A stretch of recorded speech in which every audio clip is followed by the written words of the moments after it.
going on, everybody, and welcome back to the Half-Fast Garage. Today is just filled with stuff, all kinds of different stuff. I don't know if I'm going to have a chance to make a dedicated video for this week, so instead I'm just going to take you along on my day. First off, you'll see this pole right there. That used to kind of have signs on it and stuff, and it's kind of neat. Let me show you what's going on. The bugs are kind of getting to it. All it was like a piece of tree that I found that was pretty straight, thought it looked cool. Since then, a woodpecker made its nest in the top. Sorry, there's a bug on me. I think they're gone now. I haven't seen them in a year. Down here, we've got some critter damage. I mean, I should have known. It's just a tree. I didn't treat it or anything. But yeah. So, what I'm afraid of, that thing right there.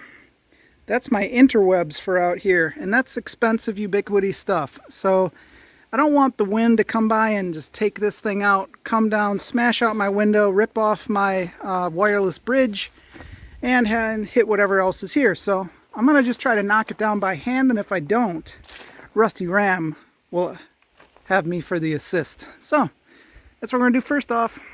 Messing with something big and tall and heavy like this thing, you want to stay safe. So safety precautions in effect right now. I'm going to show you what I did. There you go. So now I know that it's dangerous, and we're safe now. Secondly, I need to move the Rusty Ram out of the way, because if that falls on the Rusty Ram, it could knock some more rust off of it, and who knows what will happen to the Ram at that point.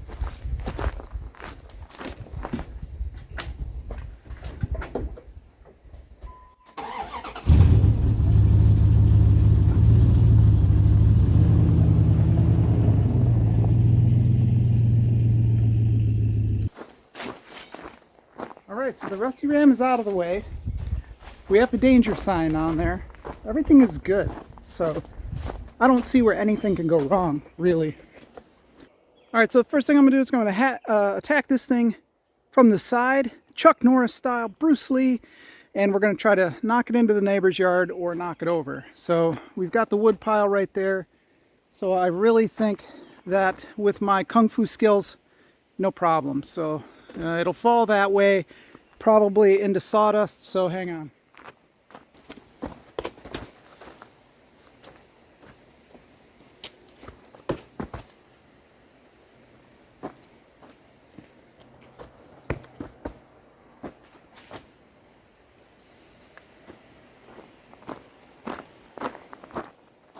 I've been defeated. It's like ironwood or concrete.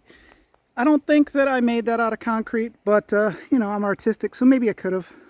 So now I guess that we'll just go ahead and attach the Ram to it and rip it down.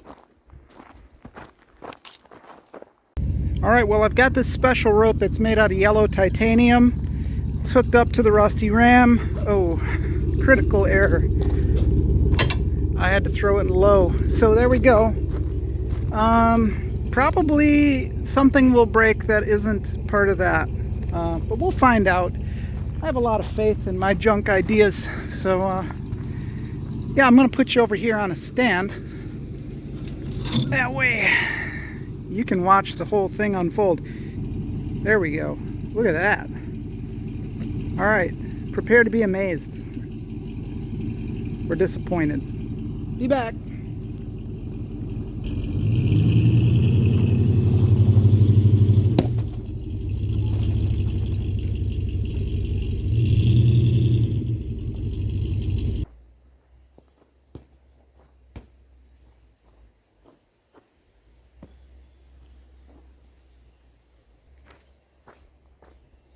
Yeah, that's right. Man, I'm awesome. Huh. Yeah, I kind of thought it was going to be more difficult than that. Look at where the critters have eaten that thing away. All around there. I wonder what did it. I don't think there are termites in this area at all. But this entire thing was basically just like that when I got it. Pulled it right out. Look at that. It's amazing. It's pretty deep too. Hey, we win. Yeah, I don't know. I don't know about this. I don't know what kind of critters get in here and eat this. Let me know in the comments below. I'm in, Michigan, southeast Michigan. I don't know what critters eat like that stuff. And I haven't seen any evidence of it in other wood. This is probably ash, and we do have emerald ash borers here, but I don't think that they attack dead trees like this. I don't know. Let me know. Well, I mean, I'm pretty sure that my Kung Fu kicks loosen this thing up out of the solid earth enough that the old rusty ram didn't even try. Nothing. So I'm pretty confident in my karate ability. So yeah, now on to the next project.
Like it was never there, man.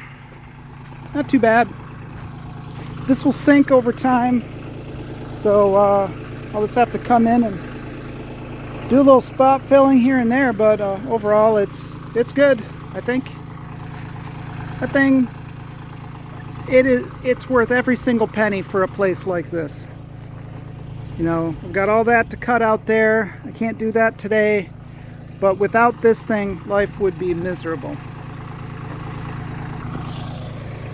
So, what else can we do? So much to do. Ugh. One thing that I probably won't film, this place is a nightmare, is this is the color that the Lawn Destroyer will be. I picked this up the other day, and this is really the only blue that there was, and I'm not going to spend all the money for automotive colors, but yeah, so this is it, blue. It's going to be the same color as that, basically. So New Holland, if I'm not mistaken, is a Ford. It's just that they either sold their tractor division to New Holland or it's a spin-off division of Ford, but that's the color that, that the Lawn Destroyer will be. So yeah, that's the color. All right, well, we have the flagpole base installed now. A little bit of cracking. These Quikrete forms, if you're ever using them, they're like round forms. They hold a bunch of moisture and don't really allow the concrete to cure very easily, so they're all wet. But anyways, this thing's been curing for over a week. Got the flagpole base installed. These are 14-inch bolts with some washers on the bottom. When I poured this, looks weird, but it's level. So now we just got to put the flagpole on it. I don't have a flag yet, but we'll get that. Well, it's not all the way up. I still got to push it down a little bit down there, but now I got a flagpole. I just got to order a flag, I guess. So anyway, yeah, there's another section of it over here. I don't know if I want to put it in or not. Probably will put that in, and then extra tall. Awesome. So yeah, I think the extra one would be good. I don't know, though, it might make that too high, the little cleat. So I don't know. We'll figure it out. Finish it up when the flag comes. Well, the next project, I guess, is to figure out what to do with this blower fan that my buddy gave me. So we'll go take a look at that. A bunch of the tedious work already on it. I took the motor out of it, out of the housing and stuff, to see exactly what it is. It's a 4-speed. So there you go, Jaws, at B&C Performance. 4-speed, man. So this is it. The way it works is the black is the fastest speed. That's your neutral. So I got it just wired into a regular cord, ground, and then I don't remember exactly how the wires go, but essentially it's like low, medium, high, and then high, or something like that. It's strange. There's like a speed in between it. So I've got it hooked up to the high, and then we might see what what else it is, what other speeds look like on it. So anyway, I'm gonna set you up. All right, it's windy out today, so I can't do anything about the wind. So I got some leaves here. We're gonna try to blow it around. Let's see, how does this work out for you? There you go. All right, so this should be high, whatever it is, highest speed. I took the circuit board off the top. We don't need that. All we need is the capacitor. Whoop.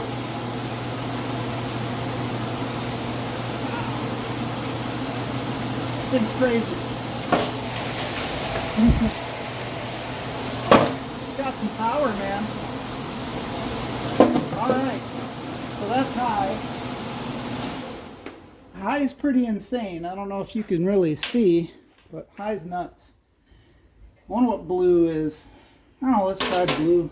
I could put an amp meter on it, a clamp meter, and test the amperage, but it's supposed to be an 8 amp max fan, so we'll see.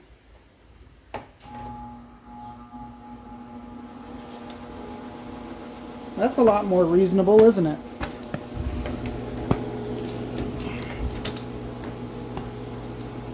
Oh yeah, that's like a gentle summer breeze.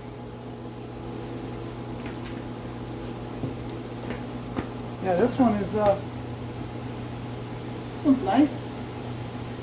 Right? Not hurricane force winds like the last one. So yeah, that one's pretty nice. So that must be probably low, I would imagine. We'll go orange and then red. Maybe, well, what did I do? Oh shoot, I'm an idiot. Go orange. Orange might be medium, medium high. I don't know.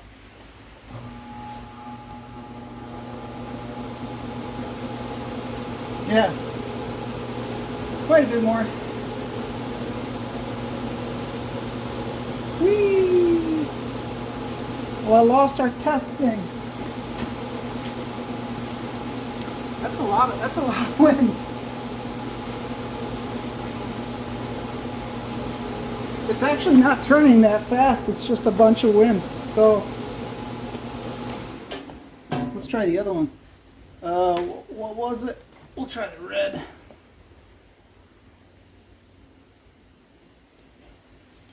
Red, here it comes.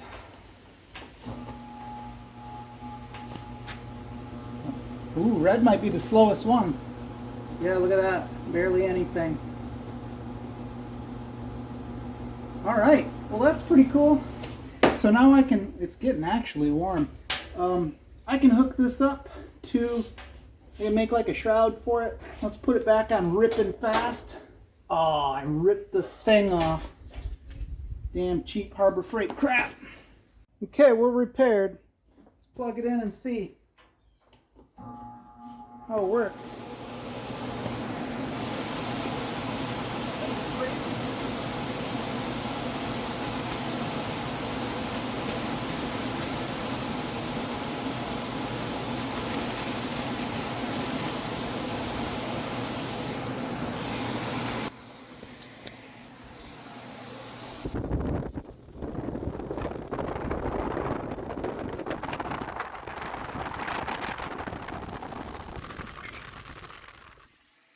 All right. How hot is it? Not too bad. All right. Oh, well, there we go. Not too bad. Pretty easy. This is a furnace blower fan. I did have to take this thing all apart in order to find out what amperage the fan was. I've never even had my hands on a furnace fan before, so there was that. I did take off this circuit board, which, according to my research, this is a $200 and something board. So I don't really know what there is about it that makes it that expensive, according to the internet. But maybe I can eventually rig up something for the wood burning stove over there, some type of like blower motor control, mount that up in there somewhere, just kind of at the top so it can blow all of the, you know, the hot air that collects up in that corner around. This does a pretty good job, but the way that this barn is that it's got a heat from the top all the way down. So before anything down here becomes comfortable, you know, it's got to fill up this entire volume with warm air, and it takes a really long time. So I think that this is going to really help move a ton of air around, and in the wintertime control the temp in here way better. So there we go, another project down. We know that that works. Computer there, well, that computer replaces this one. Been working on that for the last few days. I can edit video out here now. This little one here was struggling, that one, so I threw together that other one out of spare parts. That's good. What else can we do? I don't know. Well, there's a ton of cleaning. We could do a bunch of cleaning, but cleaning is zero fun. What else could we do?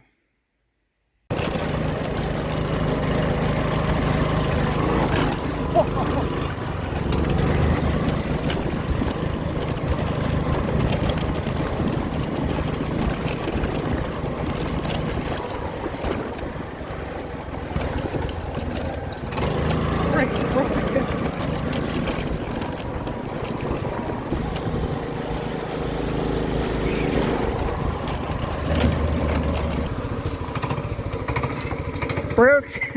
Broke the brakes again. What is going on with these things? Oh, wow, well. Yeah, look at that. Busted the welds off. That sucks. I do have to get some cleaning done. You can see what a mess everything is. That part I'm not going to film because why would I? This thing, I tap out on the Rincon, so I'm not able to fix this thing. Let me show you something. Okay, in here is the factory Honda carburetor for the Rincon 650. It's an 03 or an 02, I don't remember. And this is it. This is a factory carb. So, I'll tell you a story about the Rincon. One day, I don't know, this is story time. So, Jaws, B&C, here, I got my own story time too. So one day, I come out, this thing used to be parked right over where that pile of crap is. Now, that's all Jeep stuff mostly. But we didn't have that then. And, hang on. So I'll give you my story time. I think this is 02 or 03, whatever it is.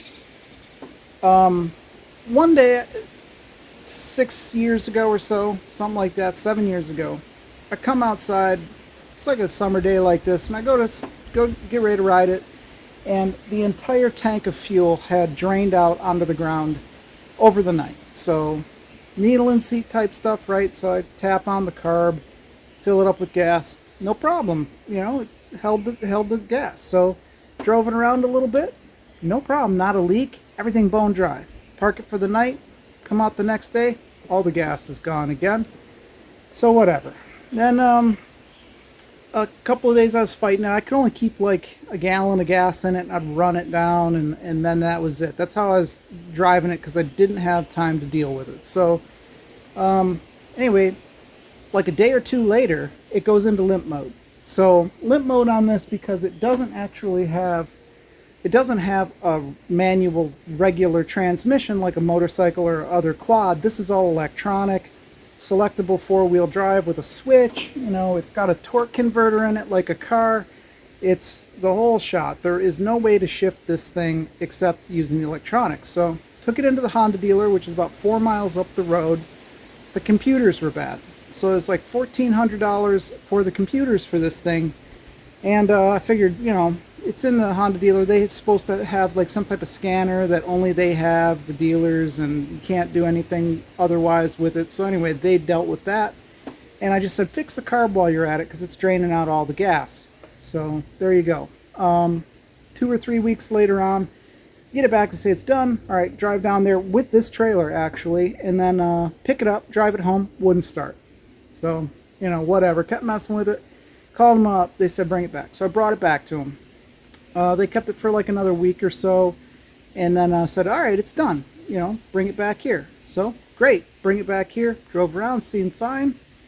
You know, whatever. Came out the next day, all the fuel is on the ground again. So, call them up again, take it there. So, you know, just to kind of make it short, took it there, fuel on the ground, took it back, wouldn't run.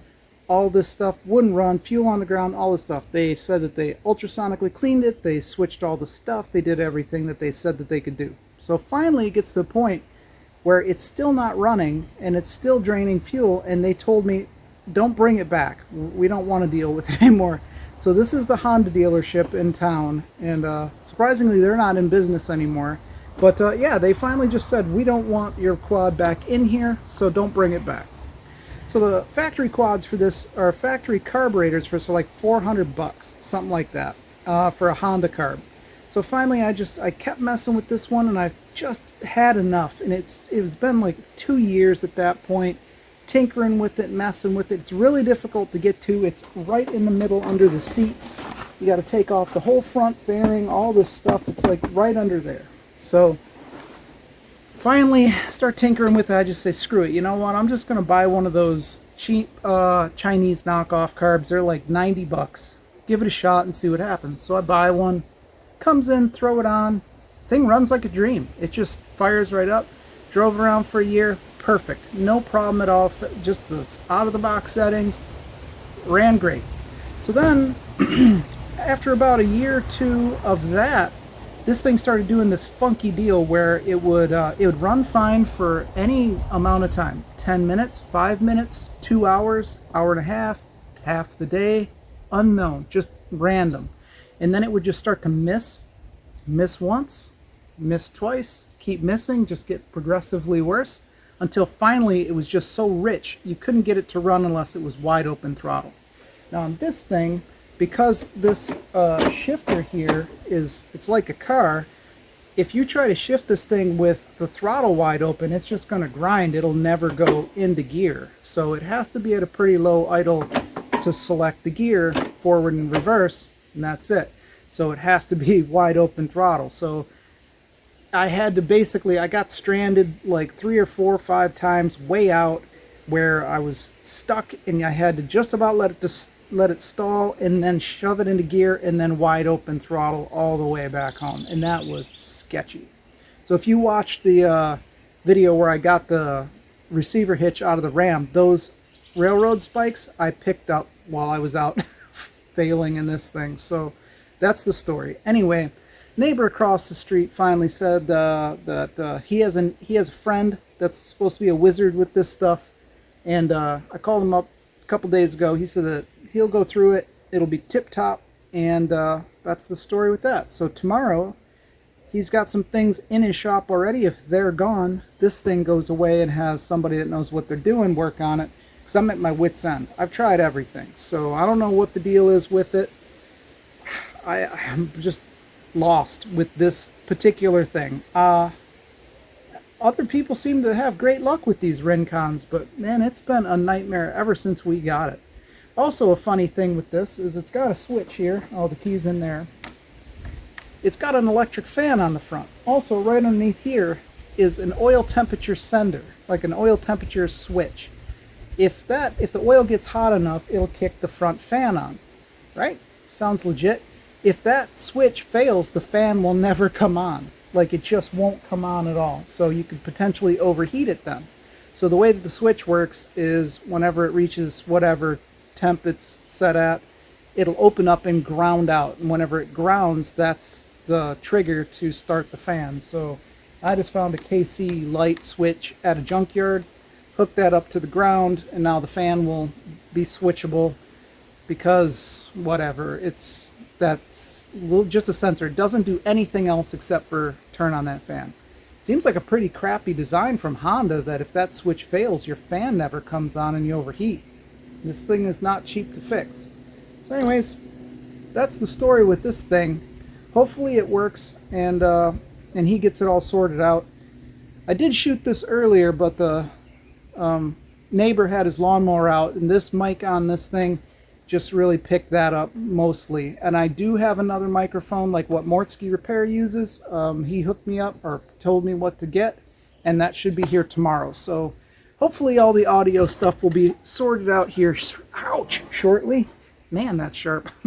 And yeah, everything should be a lot better going forward. So anyway, Jaws at BNC, this was my story time. I hope you guys didn't mind it. I know this is a little weird video, but this is a day in the life. Sorry if that story bored you. I just figured I would let you know. The quad is always kind of in the background and I never ride it. I'd like to ride it, but I'll be honest with you, I'm out of my element with that. Donnie, you're out of your element. And the cost of the carburetor is so high that just getting it to try on my own, that's like $400 something, I think. $425 or $390, I don't know. It's crazy, a lot of money. So this guy swears that he is the guru of these quads. Remains to be seen, hopefully. So that's the story with the quad.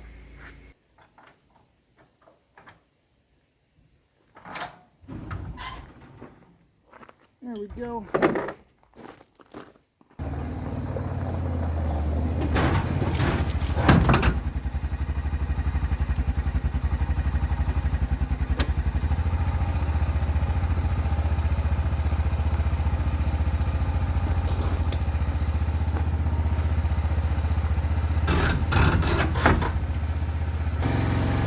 Hear how it runs?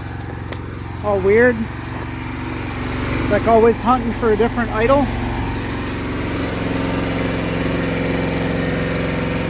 Yeah. Chokes down. What the? I didn't even touch anything. Huh. That's weird. Huh. Well, whatever. Hopefully he can figure it all out. And there is the vehicle that replaces the Avalanche. So that's our new 2021 F250.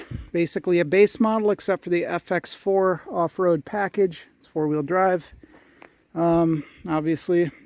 But other than that, it's basically just a regular base model truck. I love how much room there is in the back, though. Sweet. And up here, I don't know if anybody cares about seeing any of this stuff, but yeah, let me know if you want to see what a 2021 F250 STX is like, and I'll do a little ride along type of thing. Maybe I'll do that anyway, who knows. I like it though. It's a really nice truck. I was kind of skeptical about the aluminum bodies, but I will say that it's a pretty doggone nice truck. So big fan of it right now. And it sure beats the Avalanche. I did have to buy that 11-inch drop for this little tiny trailer. It's like $85 for that hitch. But all the other ones will be high enough that I won't have to deal with that. So, there we go.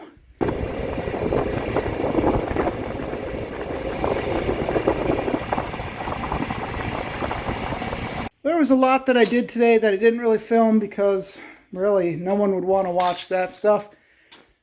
But it's kind of a day in a life. I didn't have a ton of new projects to do. I do have to pull the fuel tank on that, but as you can see, all of this stuff has to be cleaned up first. There was a lot of like, dotting the I's and crossing the T's before I can get to that point. So this has just been kind of a week of that. So anyways, that's going to probably be it for the video.